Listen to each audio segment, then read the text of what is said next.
Shalom Bapak Ibu Saudara yang dikasihi Tuhan. Seri pengajaran hari ini berjudul Menerima Janji Allah. Allah adalah pribadi yang berintegritas sempurna. Dia selalu menepati apa yang dijanjikannya. Kalau sampai kita tidak menerima janjinya, pastilah bukan karena Tuhan lalai atau tidak menepati janjinya. Tetapi masalahnya, kita memenuhi syarat dan ketentuan yang Tuhan berikan atau tidak. Kita harus tahu bahwa tidak ada janji Tuhan yang tidak bersyarat. Sayang sekali, kebanyakan kita tidak mau tahu akan hal ini, dan lebih sayang lagi, kita itu sukanya potong ayat yang dirasa bisa menjadi jawaban pergumulan kita. Itulah yang kita sukai, lalu kita aminkan, kita imani. Maka tidak heran walau sudah berdoa siang malam, seringkali hasilnya song. Kita tidak memperoleh apa yang kita minta atau kita doakan. Sebab memang pemahaman kita yang salah. Jadi bukan karena Tuhan tidak menjawab seruan doa kita. Sebagai contohnya, kalau dalam Yohanes 15 ayat 7 dikatakan, "Jikalau kamu tinggal di dalam Aku, dan firman-Ku tinggal di dalam kamu, mintalah apa saja yang kamu kehendaki, dan kamu akan menerimanya." Itu bukan berarti apapun yang kita minta dan doakan pasti selalu Tuhan berikan. Bukan seperti itu. Jangan dipotong, sebab ada syarat yang harus kita penuhi. Tuhan akan memberikan apa yang menjadi permintaan kita ketika kita tinggal di dalam Dia. Itu berarti kita selalu terkoneksi. Kita selalu terhubung dengan Dia, dengan Tuhan, pokok anggur yang benar. Jangan saudara pikir kalau sudah rajin ke gereja, apalagi jadi aktivis, lebih sering ada di gereja, otomatis memiliki hubungan atau terhubung dengan Tuhan. Belum tentu, saudara. Lalu bagaimana agar kita bisa memiliki hubungan atau selalu terhubung dengan Dia, dengan Tuhan kita Yesus Kristus? Yaitu ketika firman-Nya tinggal di dalam diri kita. Tadi dikatakan begitu. Ini tidak sesederhana yang kita pikirkan. Jangan kita berpikir karena kita sudah mendengarkan khotbah di gereja, lalu secara otomatis firman yang kita dengar tinggal dalam diri kita. Belum, saudara. Itu kita baru memiliki pengetahuan tentang firman. Yang dimaksud dengan firman tinggal dalam diri kita, itu ketika kita berhasil mengenakan firman itu dalam hidup kita. Kita berhasil menghidupkan firman itu di dalam hidup kita sehari-hari. Sehingga setiap gerak pikiran dan perasaan, perkataan, dan perbuatan kita semuanya merupakan cerminan firman.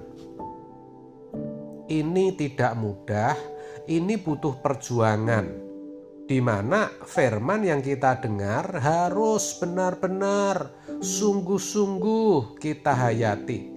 Kita renungkan firman itu siang dan malam, sampai firman itu terpatri, tertancap dalam lubuk hati kita yang paling dalam.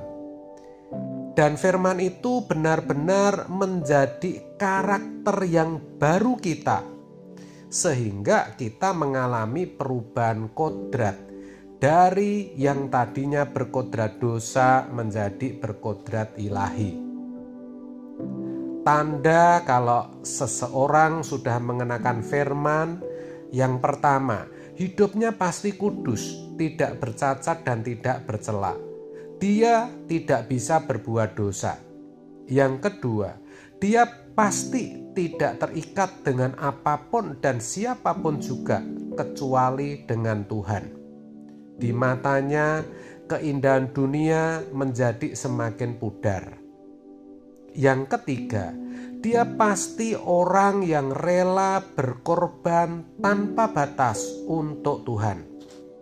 Apapun akan dikerjakan walaupun itu menyakitkan.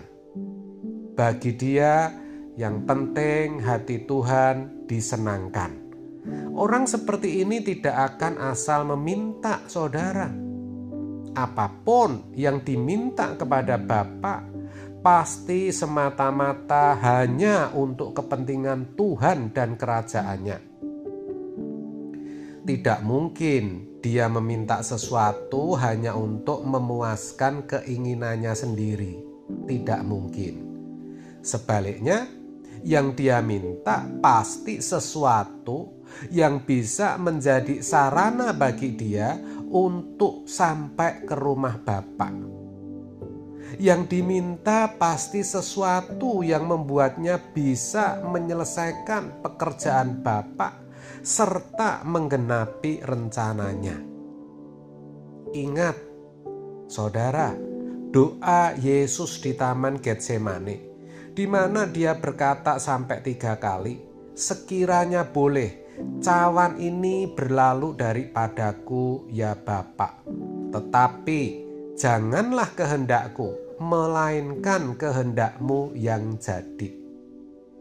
Lalu ketika ada di atas kayu salib, sebelum Yesus menyerahkan nyawanya, dia juga sempat berdoa, ampunilah mereka ya Bapa, sebab mereka tidak tahu apa yang mereka perbuat. Ini jelas bahwa kita tahu Tuhan Yesus selalu sepikiran dan seperasaan dengan Bapanya yang di surga. Sehingga tidak heran kalau doanya didengar. Sebab apa yang diminta selalu sesuai dengan kehendak Bapanya. Kita pun sama, saudara. Kalau kita rindu apa yang kita minta Tuhan berikan, kalau kita rindu menerima janji-janji Tuhan, kita harus sefrekuensi dengan Dia.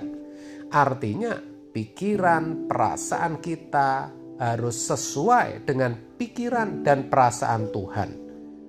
Dengan demikian, apa yang menjadi seru doa kita, apa yang kita minta kepada Tuhan, otomatis pasti sesuai dengan kehendaknya. Sehingga tidak ada alasan bagi Tuhan untuk tidak mengabulkan, untuk tidak memberikan apa yang jadi permintaan kita. Sepertinya susah dan berbelit-belit ya saudara, tapi sebenarnya tidak demikian. Sebab memang setiap janji Tuhan itu ada syarat dan ketentuannya. Oleh sebab itu, melalui kebenaran hari ini, mari saya ajak saudara, kita terus berjuang untuk mengenakan firman dalam segenap hidup kita. Karena itulah syarat dan ketentuannya, supaya kita bisa menerima dan menikmati janji-janjinya. Amin. Tuhan Yesus memberkati.